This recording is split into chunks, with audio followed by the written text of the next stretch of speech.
Mga kabayan, yan, ayos yan, tenga. Tsaka rin isa. Ganun na lang. Pero bawasin mo itong matigas. Alisin mo yung matigas. Yan, ayos na yan. Ito yung isa. Ito kung may gagawing masarap na luto diyan. Yung iba, huhumbain natin.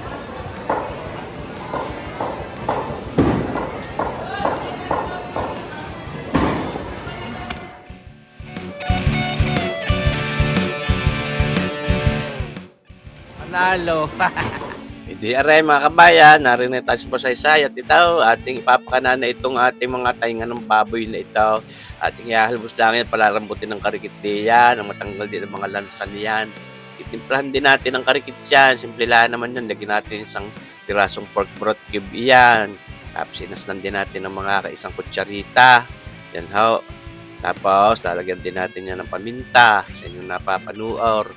Sarap din yan eh. Tapos ito isang sibuyas saka bawang ay di ayos ng ating paghahalbos niya syempre. At ngayon tayo ay magagayat naman itong ating gagamiting panladiya syempre ay magsasangkot siya din yung bawang at sibuyas. Yun ho, ating nahango na yung ating tainga ng baboy sa pagkakahalbos. Yan at ating pinalalamig-lamig na din at ayos ang ating paggagayat. At ito, samahan ng aking pinakita sa inyo, niluto ko isang araw na ako naglaga ng pork spare ribs. Mga pinanguha ko doon sa talim ni Kabayan Commander Mamili sa aming likor bahay. Itong pechay na ito, sariwan-sariwa. Naku, ito na kaya mga kabayan. Ano ating isasama doon sa tainga ng baboy na inyong napapanuor ngayon mga kabayan.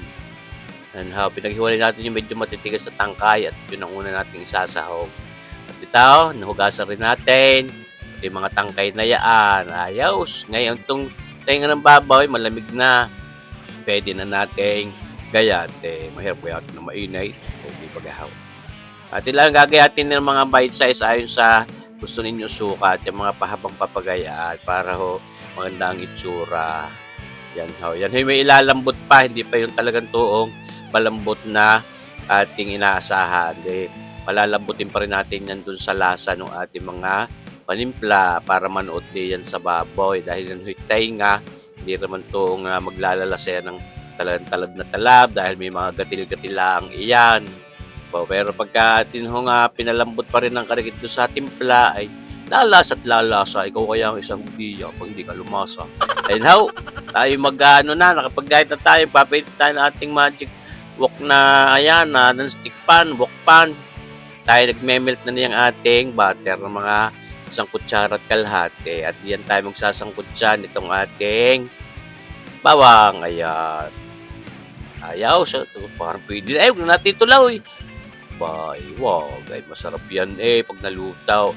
Ngayon, ating nilalagay na rin niya ang sibuyas na yan. Sasangkot siya hindi lang. Isosoteylaan din natin ang papagayan niya. Mga kabayan. Kahit papagayaw, pwede rin how. Iyaw, tunay. Natin medyo pinaros-ros ng karikit yung bawang at pinaamoy-amoy natin ng karikit. At dinahok natin yung ating tainga ng baboy na ginit kaya papagtabling-tambling lang natin diyan sa ating non-stick pa rin. Maganda rin hindi yan lutuin. Diyan yung tainga ng baboy na ganyan, yun yung natikate dahil yung parang ang texture niyan malagkate. Ay, kaya maganda din sa non-stick pan. Nilagyan natin ng paminta tsaka ito, oyster sauce na yan. Hindi pwedeng wala kami naghahanap. O baka doon malimutan. O, ay, talaga naman yan ang ating pampalinamnam. Hindi na ho tayo halos nagbibitsindi yan. At lalagyan din natin ng toyo sa napanood nyo. Isang kutsara at kalahating oyster sauce, isang kutsara at kalahating toyo. Diyan may ilalagay pa o diyang pampasarap lalo ng alat niyan. Bagoong isda ay nako, ay panalo ho yaw mga kabayan. Paborito ko. Okay, sasabawan natin. Kung para mapalambot pa natin ang husay ang ating tainga ng baboy. Naku, kasarap ko niyan mga kabayan.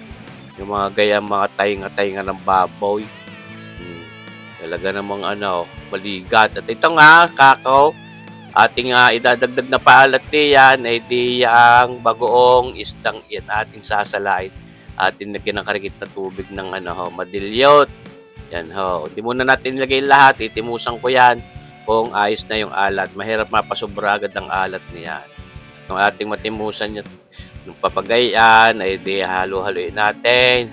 At yan ay para makumpleto na rin natin ang alat niyan ay di lalagay na rin natin di yung ating natirang iyan. May mga isang kutsarita pa. Ayaw, at ayos na. Kumpleto na ang sarap niya. May linamnam ng oyster sauce. May alat ng karikit na toyo at niyang ating bagoong isda. Tapos siyempre, ating lalagyan din ng karikit na suka, mga isang kutsara at kalahating red cane vinegar. Para may karikit na acidity ang ating lutong yan. Oh, di ba gahaw kumpleto ang lasa? Oh, tunay. Ako'y naglalaway, mga kabayan. Itong ating, kung anong gusto ninyong itawag sa lutong yan, ay pwede naman. Basta yun, tainga ng baboy na may pichay. Ayos, di ba gahaw? Maiba naman. Lagi na lang sa humba napapasahog yung tainga ng baboy at sa mga sisig-sisig ay di gawin din natin pagkailuto ba? Para kaganda ng kislap nung aking stainless na pangtaklob na yun. May FXA, yung pinaka-kislap, pinaka-glare. Yan, nilahok na natin itong ating mga tangkay ng pechay. Ito yung makunat-kunat, kaya una nating inilagay. Yan yung mga pechay na pagka medyo undercook ay mapait ho, lalo yung mga dahon. Yan ho, ayaw ko na may pait. Kaya ating medyo paangangin din ng karigit mamaya yan pag isinahog na natin yung mga dahon ng pechay na yan. Oh, ay tunay, naglalapot-lapot na rin yung pinakarsasarsa niyan. Sauce marsipaw, tawarin. Iisip tayo ng mga luto, siyempre, ating kinukulob pa rin at ang mapalambot natin. Yan ho, at ngayon, malapit-lapit na rin yan sa katotohanan, mga kabayan. Nagre-reduce na rin yung pinakasabaw na yan. At di ating sasawag na diyan maya-maya ng karikit. Itawang mga dahon, yan na nga. Yung ating ginit-git na dahon ng pechay, napakasarap niyan. Tunay kayo. Sa mga pesa, mga napakasarap na sahog niya sa mga ginataan. Yung ating pechay na yan, napaka-healthy. Pakita nyo ang kulay, berde-berde. Simberde ng utak ko ay. Sariwa-sariwa naman niya. Kung napanood yung aking video, yung sa nilagang baboy, spare ribs, yung pork spare ribs, bagong-bagong panguha ko yan. Bali, arin nung gabi ko niluto, mga kabayan.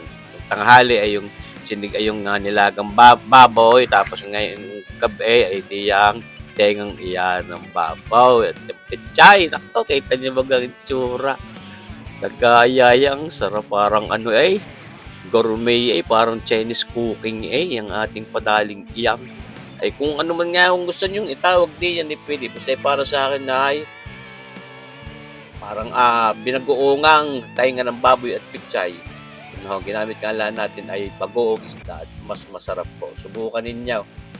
Kaysa yung ginagamit ay alamang, yung hipon, bagoong na hipon, ay napakasarap din ho na rin ating bagoong isda. Tunay. Di bagay ayos na ayos ang hapunan. Yan ating lalagyan ng karikit ng drama at luto na pinaikot natin ng ini-slow mo natin ng papagayaan.